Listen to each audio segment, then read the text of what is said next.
Under the Indian Constitution, the governor's mandate is substantial. For the state they administer, it's equivalent to that of the president. But there is a set of powers the governor has, called discretionary powers. It is here that the governor differs from the president, in that their powers are far larger and loosely defined. It is this power that gives the governor authority to select a chief ministerial candidate.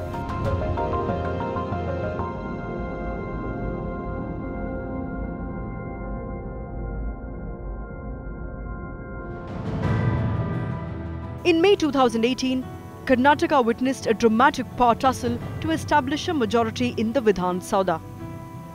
The May 12th election threw up a hung verdict and marked the beginning of a political thriller. BJP emerged as the single largest party but failed to garner absolute majority. The Congress swiftly stitched an alliance with the JDS.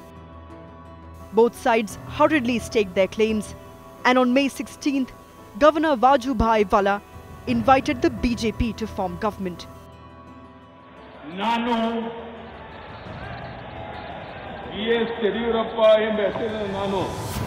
Yediyurappa took oath as Chief Minister and sought a week's time to prove his strength in the House. The governor granted him 15 days before the floor test. The Congress JDS combined went to Supreme Court challenging the governor's invitation to BJP. While the apex court didn't stay Yediyurappa's swearing in, it ordered immediate floor test. Congress's coalition bid paid off and brought them sweet victory. President Kovind approved imposition of governor's rule in Jammu and Kashmir a day after PDP-BJP alliance broke on 19th June. The National Conference welcomed it. The very first thing that Governor N.N. Bohra did was meet with the police and security officials to take stock of the state's volatile security. Just about a week before Governor Bohra took over, journalist Shujat Bukhari and army man Aurangzeb were gunned down by terrorists. A month-long ceasefire declared by the government had just been withdrawn after it was repeatedly violated. Amarnath Yatra was about to start and the governor had his hands full. मैं इस कारण आया हूं CEO साहब के साथ देखने के लिए कि तैयारी हमारी कितनी होगी और कितनी रहती है और कोई कमी तो नहीं है, अगर है तो समय से पूरी कर देंगे. While from the governance point of view, all measures were being taken to ensure smooth running of the state in a volatile situation, people of Kashmir couldn't erase the impression of the last instance of imposition of governor's rule in the peak days of Kashmir militancy in 1990s. Down south in Tamil Nadu, the governor and the opposition have locked horns. While the ruling AIADMK sat back, DMK came out in public criticizing Governor Banwarilal Purohit for interfering in the governance under directive from the centre. Staging another walkout in the State Assembly on 27th June, DMK chief Stalin accused the AIADMK government led by CM EPS of being a slave of the centre. இதிலிருந்து என்ன தெரிகிறது என்று சொன்னால் கவர்னருக்கு கட்டுப்பட்டு ஒரு ஆட்சி நடந்து கொண்டிருக்கிறது. கவர்னருக்கு அடிமையாக, மத்திய அரசுக்கு அடிமையாக, மாநில சுயாட்சிக்கு உந்தகம் விளைவிக்கக்கூடிய வகையில் மாநில உரிமைகள் எல்லாம் பறிக்கப்படக்கூடிய நிலையில் ஒரு ஆட்சி நடந்து கொண்டிருக்கிறது. ஆக தமிழ்நாட்டை பொறுத்த வரையில் ஒரு இரட்டை ஆட்சி நடந்து கொண்டிருக்கிறது. கவர்னர் ஆட்சி ஒன்று, எடப்பாடி தலைமையில் இருக்கக்கூடிய ஒரு ஆட்சி. ஆனால் எடப்பாடி தலைமையில் இருக்கக்கூடிய ஆட்சி ஒரு அடிமை ஆட்சியாக நடந்து கொண்டிருக்கிறது. கவர்னர் ஆட்சி ஒரு எஜமான ஆட்சியாக நடந்து கொண்டிருக்கிறது. இதுதான் இருக்கக்கூடிய உண்மை. DMK and Congress had boycotted the State Assembly session on Monday 25th June after Stalin wasn't allowed to speak against Governor Banwarilal Purohit in the House. The Speaker declined permission to DMK to debate the role of Governor as the House rules don't permit any discussion on the President or the Governor. The current tussle has its genesis in the fact that the Governor conducted district-level meetings with officials to review development work at the microscopic level. This wasn't the maiden attempt by Governor Banwarilal. He conducted another such meeting with the officials in November last year. The ruling AIADMK, considered close to the Modi government, sees no wrong in the governor reviewing developmental work. The governor had earlier hit out at his critics, claiming that he is well within his rights to meet officials. He had also warned them of possible arrest and jail term for obstructing his work.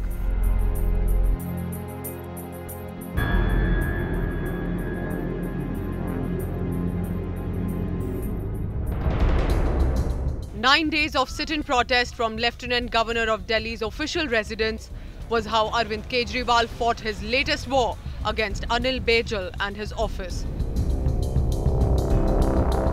Logged in a war of words with the LG, demanding his intervention to end the IS officer strike in the capital, Aam Aadmi Party government decided to end its protest after Babu's on 19th of June finally attending meetings. 99% IS officer बहुत अच्छे हैं, 1% तो हर समाज। Moments after ending this dharna, the Delhi Chief Minister slammed Prime Minister Modi and the LG Anil Bejal, accusing them of orchestrating the bureaucrat strike in the first place. तो लोगों ने देखा कि किस तरह से दिल्ली के अंदर आईएएस अफसरों की हड़ताल करा के दिल्ली का सारा कामकाज ठप करवाना चाहते हैं। और कौन करवाना चाहते हैं? प्रधानमंत्री जी करवाना चाहते हैं। और आज हड़ताल कैसे खुली? एक फोन कॉल चला गया एलजी हाउस से कि भाई सारे जने मीटिंग में जाओ, सारे जने आ गए।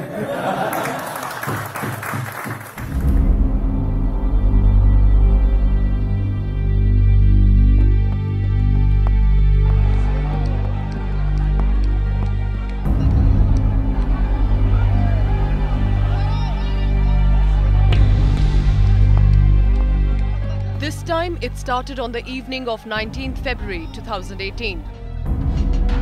Delhi Chief Secretary Anshu Prakash said he was physically assaulted by two Aam Aadmi Party MLAs at the Chief Minister Arvind Kejriwal's residence.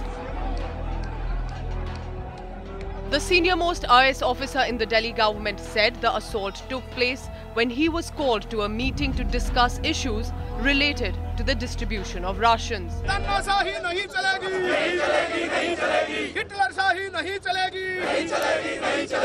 With the IS lobby now up in arms, Home Minister Rajnath Singh met Anshu Prakash and then sought a report from Lieutenant Governor Anil Bejal. On social media site Twitter, he even backed the Chief Secretary. A medical report said that there were injury marks on the Chief Secretary's face and neck. On Wednesday, 21st February, the two Aam Aadmi Party MLAs named in the case were arrested by the Delhi police and sent to judicial custody. 2 days later, on Friday, Delhi policemen barged into the Chief Minister's residence and proceeded to search it. Several CCTV camera equipment installed at the Chief Minister's residence were seized. The Aam Aadmi Party called the searches as the outcome of a political vendetta.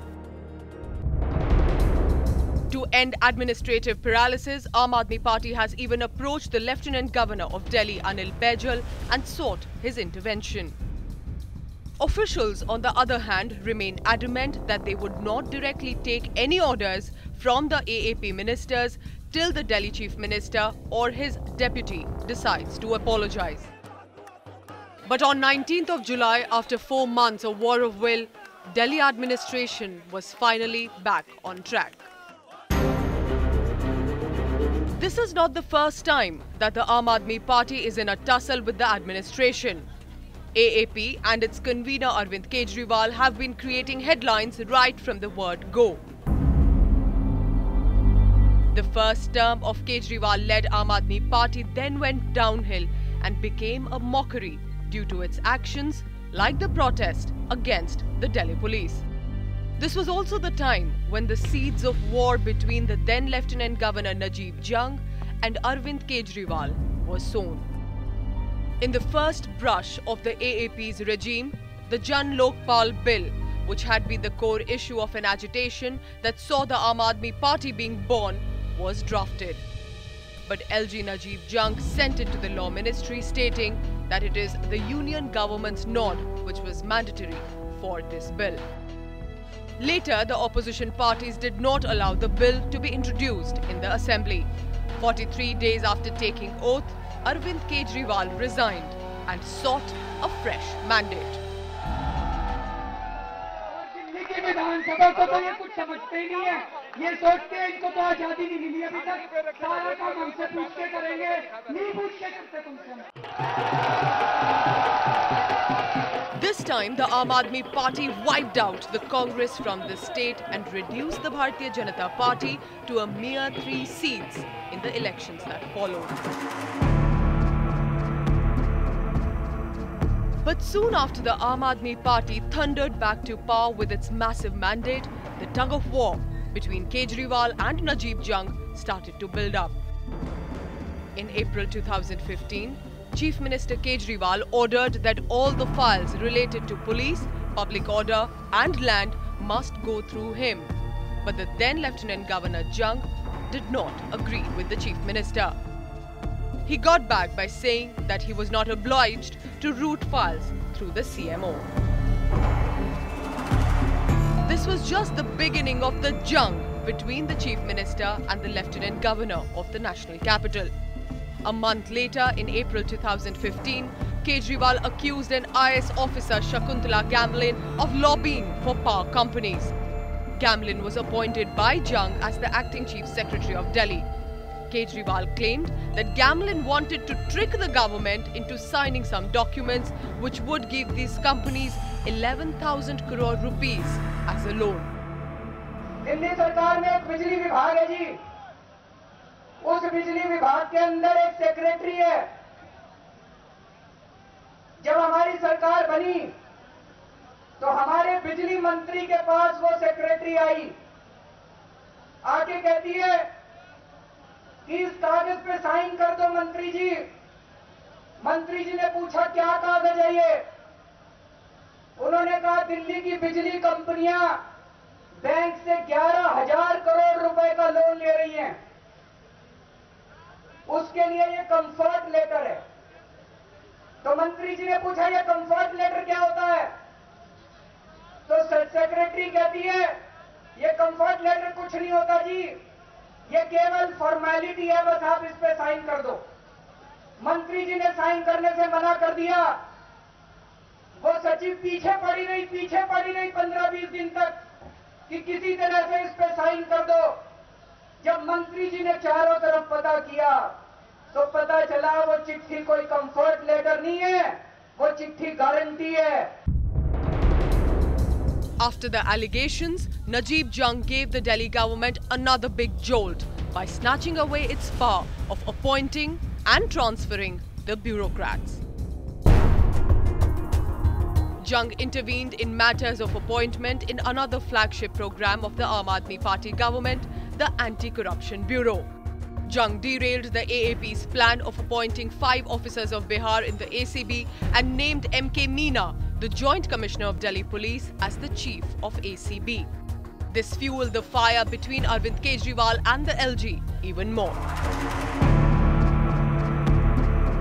One after the other, Kejriwal and Jung locked horns at every given point in the decision-making process. Kejriwal kept blaming Jung for every administration and policy failure, be it the strike of administrative officers before the odd-even scheme or the CBI raid in his office. Jung left no stone unturned in making the first term of Aam Aadmi Party in Delhi difficult. After getting approval from the High Court on his role in the administration, he axed the Delhi Health and PWD secretaries, while setting up an investigation panel to review the files on decision taken by the Aam Aadmi Party government.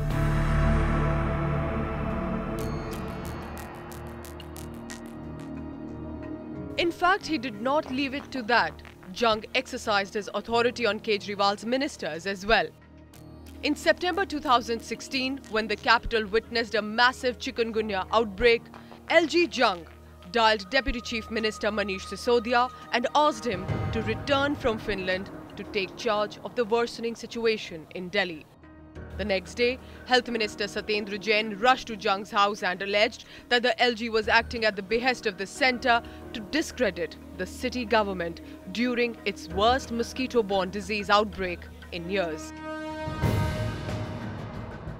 After 2 long years of tug and pull, the saga of power tussle between the AAP and the Lieutenant Governor finally concluded when Najib Jung suddenly resigned in December 2016. His resignation was so sudden that it even caught Chief Minister Kejriwal by surprise. In 2016, the first report of Aam Aadmi Party's lavish spending on advertisements came out.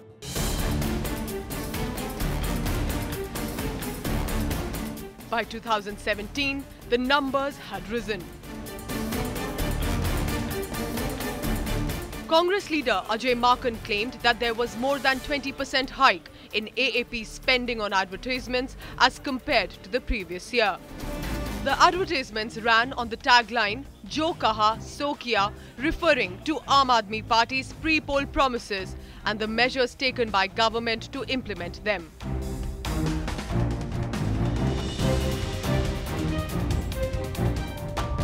By March 2017, the newly appointed Lieutenant Governor Baijal directed the Aam Aadmi Party government to cough up rupees 97 crores of the public money that Kejriwal government had spent on advertisements violating the Supreme Court guidelines. For the government that just completed 3 years in power, the road ahead seems to be a minefield of controversies. And Aam Aadmi Party continues to lurch from one upheaval to the next.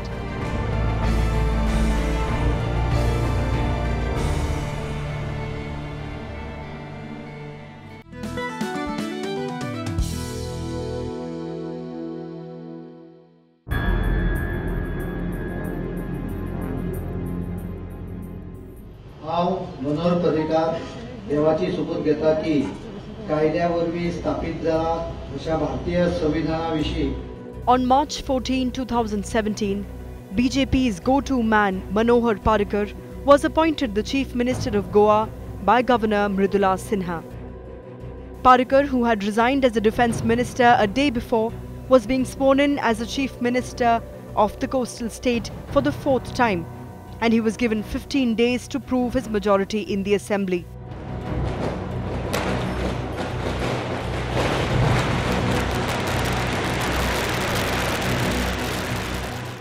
The election results had thrown up a hung assembly.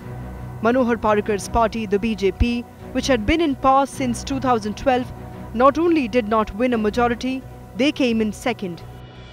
It was the Congress that had emerged as the second largest party with 17 seats in the 40-member Goa Assembly. The BJP got 13 seats, 8 less than the 2012 elections. Other regional parties and independent MLAs in the state bagged 10 seats in all, which later proved to be the key in BJP's winning math. The preparations for the win-win manoeuvring had begun days in advance, even before the votes had been counted. Sensing anti-incumbency in the state, the BJP had got their strategy in place in the event of a hung mandate. The Congress, on the other hand, had no plan in place, and with the party unit divided over the choice of a CM candidate, it was caught off guard.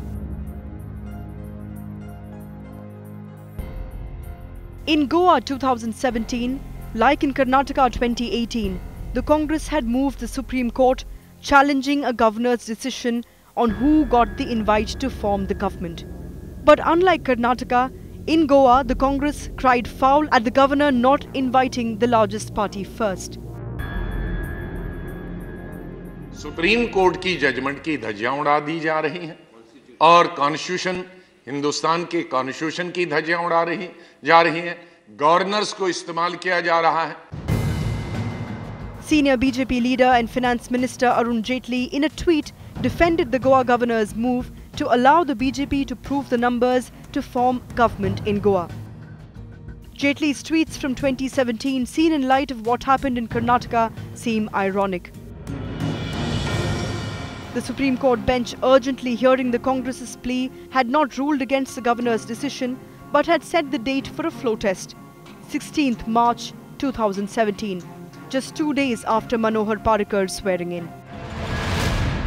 मैं कल रात को गोवा में आया, रात भर अनेक लोगों से बातचीत हुई।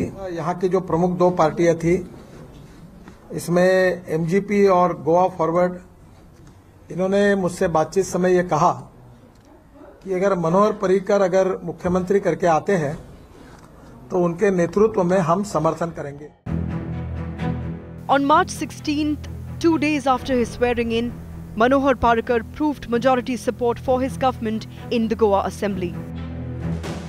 The BJP were home.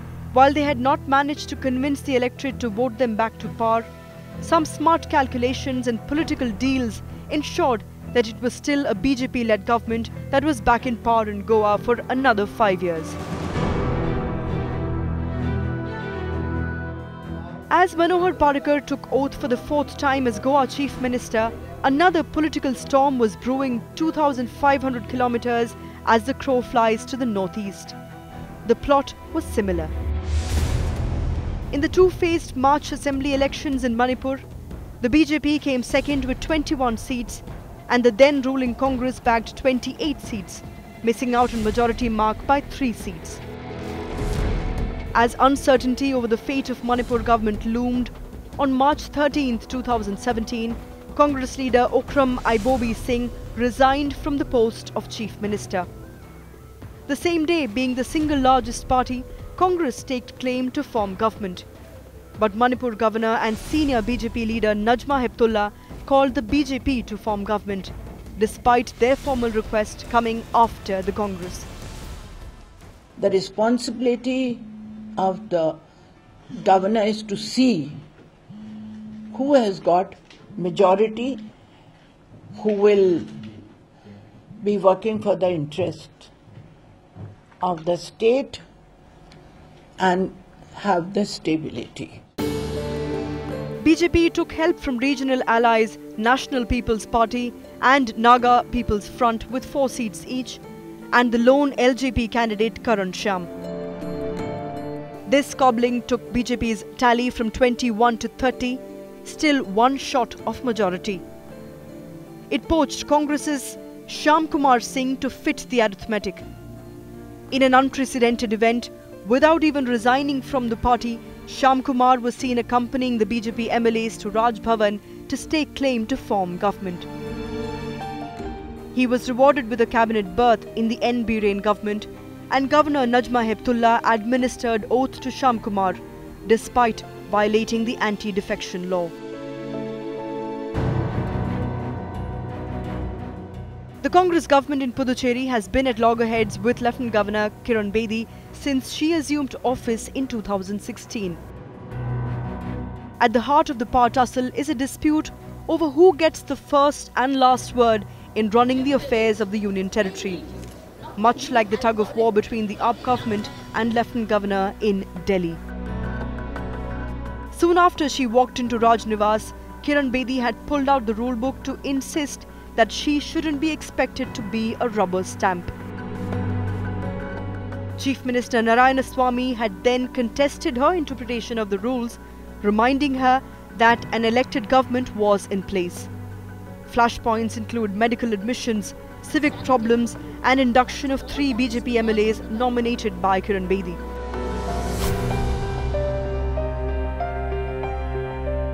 Another fiery and strong-headed woman who is in control of her state is West Bengal Chief Minister Mamata Banerjee. From accusing the centre of orchestrating a military coup to calling the BJP a militant organisation, Mamata's tirade against the Modi government has been unabashed. So when West Bengal Governor Kesri Nath Tripathi, who was appointed after BJP came to rule the centre, brought out a Yoga Day circular on June 12th this year, it rattled the Mamata government. Kesri Nath Tripathi wrote to Vice-Chancellors of all state-run universities, urging them to make adequate preparations to mark International Yoga Day. Taking exception to the move, the West Bengal Education Minister Partha Chatterjee had accused Tripathi of overstepping his jurisdiction and misusing his position as Chancellor of state universities. যা দেখলাম যে আমাদের দপ্তরকে চিঠি না দিয়ে সরাসরি তিনি আচার্যের পদে আছেন বলে তাকে দিয়ে কেউ হয়তো চিঠি দেখালো বা তিনি নিজে লিখলেন সরাসরি উপাচার্যদের কাছে। এটা আমার কাছে মনে হয়নি যে এটা খুব মানে রাজ্যের সাথে রাজ্যকে অন্ধকারে রেখে তিনি রাজ্যেরই বিশ্ববিদ্যালয়কে চিঠি দিচ্ছেন। এটা কতটা সাংবিধানিক কতটা সৌজন্যপূর্ণ রাজ্যপাল নিজে ভেবে দেখেন। This is not the first time the West Bengal government and TMC leaders have spoken against Tripathi in public. In July last year, Chief Minister Mamata Banerjee accused him of threatening and insulting her during a meeting, a claim vehemently denied by Raj Bhavan.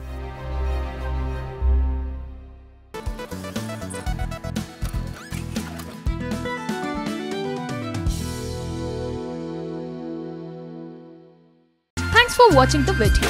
For more such news and updates, please like, share and subscribe to India Today. Also check out our other great videos from our channel. We know you will love to.